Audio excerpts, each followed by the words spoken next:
All right, here we go. This is really exciting, Marc-John. I'm so happy. I'm so happy to have you as my first official guest on the Enough of This Shit show. Ah, Do you like how I got that? It was funny. I was working with a marketing lady, and she suggested that I get a YouTube channel as well. So I went to try and get the handle Enough of This Shit, and it was already taken. Somebody had already taken Enough of This Shit. So I was trying to find a different iteration of what it would be, and I was like, I wonder if Enough of This Shit show is available. So I got it, and it was like perfect. And I just think it's a great wow. name for it. The Enough of I This love it. Shit show. I Uh, love it. Yeah, so good. So good. Well, yeah, it's a pleasure to be your first guest. So thank you yeah. for having Yeah. Well, I thought it would be perfect to have you on here because, you were so instrumental for me on my journey, and I didn't even know it. So I actually have a little story that I want to share, but I'm just gonna pass it over to you. I'm just gonna have you just introduce yourself, let the viewers know kind of what brought you into this modality, and yeah, whatever else you want to share with us. Yeah, thank you. So my name is Marc-John Brown, uh, from Scotland, but grew up from a young age with South Americans, which then, pushed me and my little wings to fly to South America, aged only 19. And that's where I went through a really kind of big uh, spiritual awakening, if you will. And also, I hitchhiked through that whole region, aged only 19, coming face to face with the world's with that part of the world's indigenous populations, and so spiritual awakening, colliding with meeting with indigenous people, really set the tone for my whole life. And yeah, it was only 5 days after entering the country that is Peru that I met the woman who 2 weeks later I would move in with, and then 3 months later I would marry, and 16 years Wow. later here I am, still married to not without its trials and tribulations. Of course, it's not been easy. Any long-term worthwhile, relationship has its difficulties, but one thing that has underpinned the whole relationship is our dedication and devotion to the studies of earth-based wisdom traditions and ancestral healing. And of course, a core part of that has been working with sacred indigenous plant medicines, psychedelics, for the purposes of healing and personal evolution. And so, yeah, in 2022, well, no, in 2020, we founded the movement, the organization, the brand that was Jungle Wisdom Academy, that in January 2023 was rebranded to Native Wisdom Hub. So we've been running that together since, like, yeah, 2020, taking groups down to Peru on retreat, running plant medicine retreats, working as integration coaches as well. And my wife is a ancestral cacao guardian as well. So Beautiful. yeah, Beautiful. in a nutshell. Yeah. Well, I'm so happy that you you walked this path before me, right? And that's something that's so important to understand, is that all of us, as we walk this path for our own well-being, we then become a lighthouse for others to help them show the way. And I met you. I don't even whether yeah, you'll remember this. You when I first so I first met you, like, it was just before the life quake happened with Ben. We had just started talking. I was kind of interested in it, and I had a discovery call with you through Plant Spirit School. And we talked about the program. And at that point, I hadn't done ayahuasca at that point, or I shouldn't, no, I hadn't done ayahuasca at that point. I had done work with mushrooms and whatnot, but I hadn't sat with ayahuasca. And then it was an investment, certainly. Like, it was quite a significant financial investment to go into the program with Plant Spirit School. And Yeah. I agreed to do it with you after a really great conversation. And then that was when the life quake happened. That's when the incident happened with Ben, and everything was blowing apart. And I reached back out to you asking if I could withdraw from the program and get my money back. Right. right? Yes, I remember. I remember. Yeah, and then because it was significant, right? And it was, I mean, Mm, it was like a $9,000 investment if memory serves me, right? Like that's not chump change, especially at a time when you're going through this separation and you denied me. You were like, "No." And I'm so glad that you didn't or I don't know whether it was even up to you or not, but I'm so grateful for sticking through it because mm, it changed me, mm, right? Like it was just the program itself changed me, but then I met you, right? Because through your position with the Plant Spirit School, and then that was when, when everything got all haywire in my life, and I ended up heading off to Peru, like making that real bold decision to, quit my job, end my marriage, all of it. And I was just heading off into the unknown. I had never done anything like that before, and I knew that I'm gonna need I'm gonna need some help with this because I know that shit's about to get crazy, right? mm. And that was when you and I had our first conversation about entering into that coaching relationship again. Yeah. Yeah, So yeah. Private coaching, right? So you yeah, had your private coaching going alongside your studies in the plant spirit school in the group setting, right? So, yeah. I mean, I yeah. felt so held. I mean, Mm, I was as anybody, if you've read the book, you'll see, I went through a lot of stuff, mm, and a lot of ups and downs, and having somebody holding your hand through it all, right, is so important. Just keeping you kept me focused. The work that we did starting off with our first session where we did that pathway. I still have it. I should have brought it down here with me because I still have it. I keep it. It sits on my desk because it's something right. that it's a very incredibly powerful visual anchor for me because I regularly reference back to it to make sure that what I'm doing, my decisions that I'm making are in line with what my goals were. And that was, gosh, we're coming up on two years ago before it was, yeah, it was 2023, October 2023 when I went to Peru. Um, Right. Yeah. and the pathway that we had set out for me is still very much in Mm, line with who I want to be as a person and how I want to live my life. And there having you go. something like that anchor for me while I was going through all of these transitions between the triggers and just everything that came Mm, up for me. It's really hard to make sense of psychedelic journeys, even for people like I'm sure sometimes you have an experience that you're like, what the F? Like, mm, what was that? What does that mean? What is, you know, and having somebody to hash through it with is so mm, helpful because otherwise our monkey minds can just go crazy and start mm. creating all kinds of stories about what stuff means.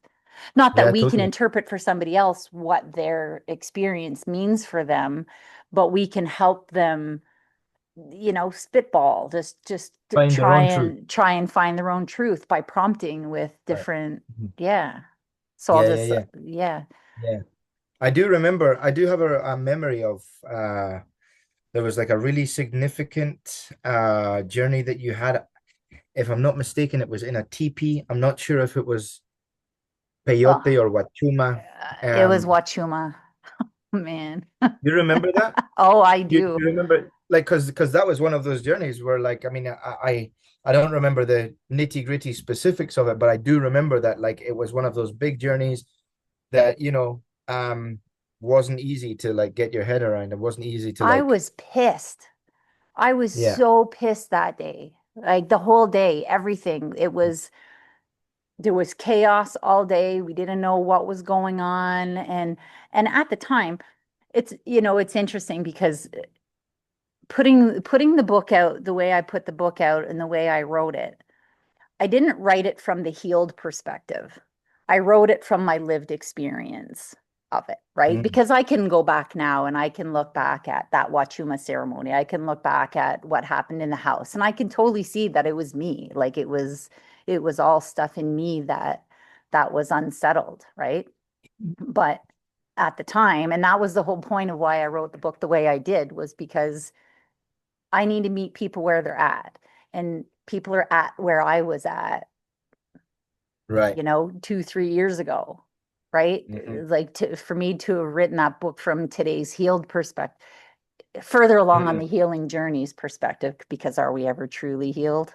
I don't know. I Uh, think it's, I think it's a $1 million constant. question. The more you Yeah. heal, the more you find things that need to be healed, or that Mm. need a little bit of love. Anyway, so back to that Wachuma ceremony. Oh, like everything, it was so disorganized and we didn't know what was going on. So I was totally rattled by the time we even got there. We talk about set and setting and how important that is when you go into a journey. Mm. It can dictate your journey. So I was like way, way off kilter, and it was a really challenging night between just the medicine itself. When I work with peyote or wachuma, it's not a pleasant it's not pleasant journeys for me.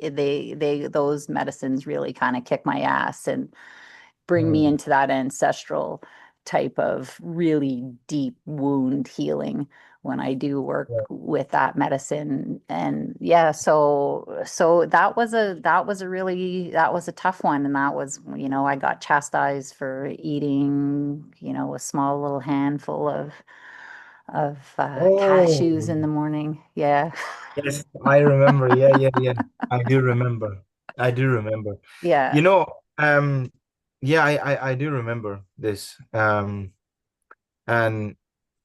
like from I guess I don't know if we had this conversation back then, but uh the I think one of the core reasons for people avoiding um fatty foods, even things like avocado and like nuts and seeds and things that just have like, significant amounts of fat in them, is uh mostly a biochemical thing. It's not Yeah. necessarily a psychospiritual, because you have psychospiritual dieta Yeah.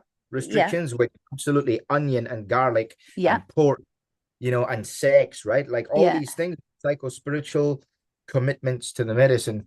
The more fatty foods are like more of a kind of biochemical thing, and it's because like fatty foods, well, for want of a kind of better way of saying it, essentially give you shitty journeys, like Yeah. the Yeah. medicine throws you around a little bit in really dark, horrible spaces. Yeah. Um, but I do remember you had like a minuscule amount just At to like like, 5 o'clock in the morning, right? Like it yeah, was done. Like I didn't even take a second cup that night because I literally couldn't get the medicine down. The taste of right. it, it was just, and I had a real significant purge that night of crying, like heavy, heavy crying and release that night. So in the morning, like my hands were shaking, and how my body responds with low blood. I'm a grown ass woman, right? Like I know, I know how my body works, and it was definitely a blood sugar issue that I was having. Journey was done, whatever. I just needed something to give me a little bit of sustenance to let me get through the remainder of the ceremony, because it still went on. Like after I ate the almonds, like, or the cashews, it was still probably another 3 hours in the teepee. Like Mhm. it was really a wild You had a lot of drumming going on as well, all wasn't there? There night, was a all lot of night, like all all night night. long. They Yeah, had this yeah. little they made the drum at the beginning of the ceremony. It was part of the ceremony, was them skinning this drum, or putting the skin on the drum. So, and they passed the drum and went around all night. Like the same drum went, they were passing it around the whole circle. So anybody that wanted to sing, the drummer either went around and it was just like the same like the same beat all night all night long. And just where I was mentally, it was it was hard. It was a really, really hard night. But Yeah. I'm Yeah. super grateful for it, right? Like those were that helped bring up to the surface for me to witness the issues with control that I have, right? Right. Like Mhm. just seeing how like I have my little protector. I call her Alice. Like I've given a name to that aspect of me that gets, pouty and gets pissy. I just had a little session with her the other day. Sometimes she comes to the front of the line and she just wants to Mm. be in charge of the whole thing. So it was through Right. those experiences where I was pushed so far out of my comfort zone. Even though, like, even as I'm talking about it right now, I still feel like a little irritation inside about it. But I know that that's Mm. part of one of the wounded fragments of myself that wasn't Mm. in Yeah. control there. That right? So I needed that experience and I'm so grateful for that experience because it showed me another aspect of myself that needed some love, Right. Yeah. Yeah. you Yeah. know? Fascinating. Yeah, fascinating. And then all, as the months and the years go by, like the level of value that you find in that experience that whilst you were in the middle of it, you thought was the shittest experience of your life, your sense of value of having that experience increases and increases as your experience of life and integration increases, right? Yeah. Um, but yeah, one of the things that I find really interesting is that just before coming on to this recorded call, we were talking about like the results in your life and those results being results because of a series of like decisions that you make up until coming to this result, right? And one of the things that I absolutely love that you have shared here is that you still have the the route map that we created during this Yeah. session. You still refer back to it. And you said here just a couple of minutes ago, you said that it helps you to make the decision, like the right decisions, right? To It make sure the does. decisions you're making are aligned with what you set as goals for yourself, right? Like that's powerful. Right. Well, because That's it is choices. Yeah, it's too bad we weren't recording because we did have a really good conversation right. before before we hit record about this specifically about it is those micro decisions. So, when we first started and we had that pathway built out, it's something that it's it's like a vision board, right? If I've done vision board sessions in the past and doing a vision board just by putting these pictures or representations on a board, that's not what makes your your dreams manifest, right? It's those reminders, it's that visual reminder to you so when you see it, it stays in your psyche, it stays present. So when you're making decisions, you're making those little decisions with those goals in mind, right? When Right. I did a vision board session, I did a vision board session back it was just after my dad died. So before the pandemic, we did this family vision board session and it's wild, it's wild how many things have actually come to fruition. Like I wasn't in the greatest space. My dad had just passed away. Everything was just kind of changing, and I put on there, a picture of a shaman and a picture of Sedona and a picture of like a jungle house and a whole bunch of different things. And I was the woman, my dear friend Jacqueline. She hosts these vision board workshops, and she's like, "Don't worry about the house. Don't worry about anything. Just." she brought us, really nicely through preparing ourselves for this workshop. And I was like, okay, I don't need to know all the steps. I don't need to know, this is what I want. And I put it up in my bedroom. I had it up on my bedroom wall for at least a year. So it just keeps it front and center. So that's why with the pathway, it's funny because the corners are all kind of tattered and whatnot. It stays there because it's something it just reminds me when I'm in a space, because I'm human. I still have, I have way more good days than bad days, but I still have bad days. I still struggle. I still question. I still, go through these loops, and having that anchor there is so beneficial because I can look at it and go, oh, wow, like you really have come a long way. Like if I was doing that pathway and I had all those goals written out for me, it's those were goals. So when we did that pathway, those weren't all, I couldn't have put check marks that I had done any of those at that point, because why else would they be on my pathway? Right. So Right. now I can look at it and I can see, oh, you did this. Like, yeah, you can have hard conversations now. I am calling in my Mhm. fragments. And that's still a big piece. Like that whole calling in fragments piece, that's huge. Like that piece of it is so deep, right? And it's still a process that I go through, right? There's still Mhm. some times where, I'm going through something and I'm like, "Oh, hi fragment. I didn't know about you. Welcome to the team." You know? And it's been really helpful that way. And I mean, and that's what the integration piece is. It's having that awareness after you do this work of Mhm. why you did it in the first place. Right. You Yeah, know? yeah. Yeah, And that's totally. something I talked to be, talking about psychedelic integration. It's so important. Like it's so, so, so important. I mean, it's both of our passions. So, I mean, we both have walked and lived this path, right? So we Mhm. understand the importance of it. And, does everybody need to do psychedelic integration? No, it depends on why you're doing it for. Like if you just want to go and do, sit with ayahuasca because you want to experience and the visuals and, the stories you've heard, and you're happy in your life and whatnot, just go have fun. Go do your experience, whatever your enlightenment is that you're going to get from it, amazing. But if you Mhm. actually want change in your life and you actually want to do work and glean the benefits of what there is available to all of us with these medicines, there Mhm. has to be intentional integration done, Right. because Yeah, absolutely.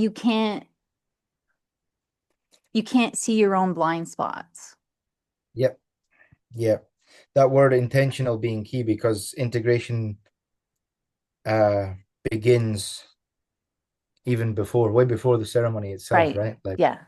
how you Oh, it approach the starts. pathway towards yeah, right? That intentional, that word intentional, because in the process of you getting clear on what your intentions are is an act of intentionality. And that is what sets the entire tone for, your journey with whatever medicine it is you're working with, right? So Yeah. integration begins with intention. Yeah. Yeah. Yeah. So it's been a ride. Yeah, yeah, yeah, yeah. And it's beautiful to see, you know, a lot of those goals that we set together back then, coming to fruition. Like you said, very clearly able to, well, express yourself freely. This is what we were talking about as well before coming onto this recording is, freedom of expression and depression being nothing less than the lack of expression, Yeah. right? Yeah. Um, and seeing you now, well, you've written a book. It's the epitome of self-expression, right? So Right. Well, beautiful. and that's it. Yeah. I had never seen that explanation before, of because I've always thought what would be the opposite of depression? Happiness or joy, or it's not. Like the opposite of depression is expression, Mm. right? And I think that's why that's part of what drove me to write the book in the first place, was to I know I'm not alone on what maybe my specific experience, that the life quake that cracked everything open, that's not something that most people would ever deal with.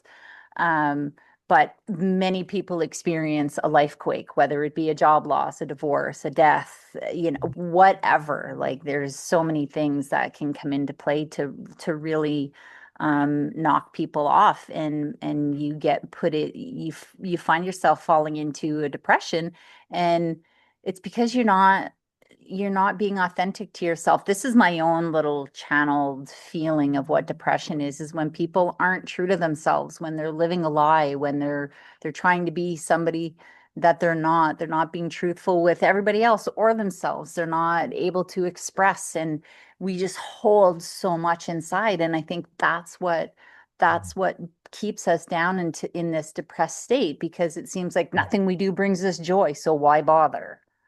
Yeah, yeah, it's true. Yeah, it's true. True, the truest of self-expression comes from a place of authenticity. And in order to be authentic, we first need to really get real with who we are, Yeah. right? Who Yeah. we are, why we're here, right? Where we've Yeah. come from. Then from that, maybe where we're going, right? Uh, Yeah. in the middle of that, like what our gifts are and like who we're here to serve, Yeah. right?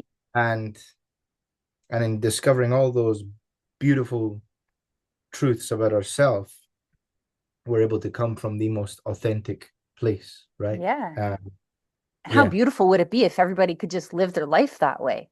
So many people just live like this is, again, like so many of these little things that I'm bringing up and we're talking about could be a whole other show in and of itself. But the conditioning and the patterning, we're Mm, taught to be polite and be a peacekeeper, especially like little girls anyways, right? Like be mm, nice and don't rock the boat, mm.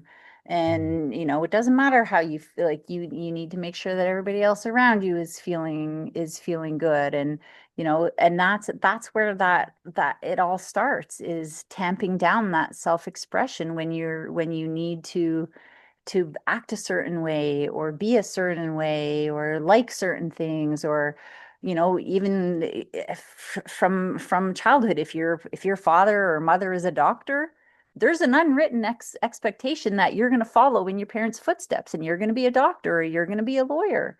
And then Yeah. as soon as you don't follow in what those expectations are, you're either shunned or outcast or whatever. And then oftentimes what people do is they abandon themselves just to appease what the familial expectation is, societal, whatever. And that's where people really start to go off course. And I Yeah. mean, I know that the vast majority of the people I used to know think that I've lost my mind, that I've completely gone off my rocker living down here for the longest time. There's people in my family thought that I was high all the time, just like running around in the forest like a little fairy. And I'm like, that's not what I do at all. Like, that's not even close to, Well, you did lose your mind. You lost the old version, the I old did. conditioned I did. version of your mind, and you got a Yeah. whole new one, a whole Yeah. new upgrade, right? Yeah. It's like when people say, "You've changed." Yes, I have. Thank you for noticing. Right? Like, well, people don't like it. People don't like when you change. Not everybody. Yeah. There's a lot of people it makes them uncomfortable and like itchy, right? They don't like when things around them change.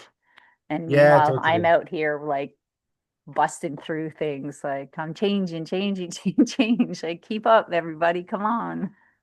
Yeah. Yeah. Well, familiarity with surroundings gives you a sense of safety. Yeah. And if those surroundings begin to change, or if your circumstances begin to change, then the sense of safety can be rocked a little bit, right? And Yeah. so it's about, and this is what this work does, is to help us find a sense of safety within ourselves, regardless of what's going on in the world around us, right? Right. So And yeah, it's through getting to know yourself. right? I Yep. think if I really boil down what my last few years, well, the last 6 years anyways, has been a journey of me getting to know myself and really finding that truth within me and being willing to see the good, the bad, and the ugly. I'm not perfect by any stretch of the imagination, you know. Yeah. I have my Yeah. days. I have my, like I was saying, I have those little inner parts that like to come center stage sometimes. And that's what part of this journey is. It's not perfection, but it's just getting yourself to a space where you feel good about yourself when you wake up in the morning because you know you're living your authentic truth, Yep. And you're you not know? shying away from any part of yourself. Yeah. Yeah. You're Yeah. like accepting every part of yourself, That's whether it. nice or not so nice, It's all part of it. Yeah. It's all part of it. It's like I was talking. I know we've got to wrap this up soon, but I just want to share like a quick little analogy with you. It's like, okay, I love chocolate cake, right? Who doesn't love like a nice, moist, yummy chocolate cake? But if you eat all of those ingredients separately, flour doesn't taste good on its own. Cacao powder, bleh, gross. Like it's terrible on its own. Like so, all of those ingredients, some of them are amazing on their own. A spoonful of sugar or honey or whatever sweetener you're putting in your cake that tastes delicious. But when you put them all together, you've got this amazing, moist, yummy, delicious cake. Where the Mm. ingredients on their own. So there's ingredients of me that on their own not really palatable, right? But I'm a beautiful chocolate cake. And that is the perfect statement upon which to end, hey? Yeah. Well, I was going to ask you, like, what kind of final words of wisdom would you like to share with everybody? Um, I think that's probably the thing that's underpinned this whole conversation is just remember that, like, what result do you wish to achieve? What result do you wish to be experiencing, embodying, and living in your life? And how is every single micro decision in every single micro moment that you are living moving you one step closer to achieving that result or experiencing that result? That's the like Yeah. being intentional with your decisions, being Yeah. intentional, living intentionally for the greater good. Yeah. Yeah. Yeah. And it's not that hard to do. It's really not when you break it down to those little micro decisions, it makes it so much more or less intimidating, right? When you Right. can just do, Mm. how do you climb a mountain? Just one step at a time. That's it. Just think of Totally. those little steps. Don't look at how the heck am I going to get up there? Just how do I Yeah. get to that next Yeah. little Yeah. step? And then the So reward of looking back at where you've come from and where you are now and seeing and feeling and experiencing the result that you're living and experiencing, like that reward, once you get a taste of that, quite difficult to go back. it is very much so. So on that, I want to thank you so much for all of it. Like for how I feel about you. Like you were so instrumental to me in my own and still are. Like your posts on social media, you inspire me. I know lately you've had some controversial type of posts that you're putting up there, but I appreciate you. I appreciate what you share. I appreciate your honesty and you show no fear. You're authentic and I love you, brother. Thank you. Love you too, my friend. All right. What an awesome conversation that was with Marc-John Brown. So much gratitude and appreciation for everything he's done for me and helped me out with. Um, yeah, him and I you'll see him again. We'll have Marc-John back on for some more really fascinating conversations. So if this episode triggered anything in you or got you getting a little bit curious, I've included the link below this video where you can buy the book that's currently on Amazon. And I've also included a link to my website, Sage and Seeds. If you're looking to do a really deep transformation, one of my retreats might be exactly what the doctor's ordered for you. So I offer in-person one-on-one retreats as well as small group retreats. So check out www.sageandseeds.ca. You'll see a whole bunch of information there. Until then, until next time.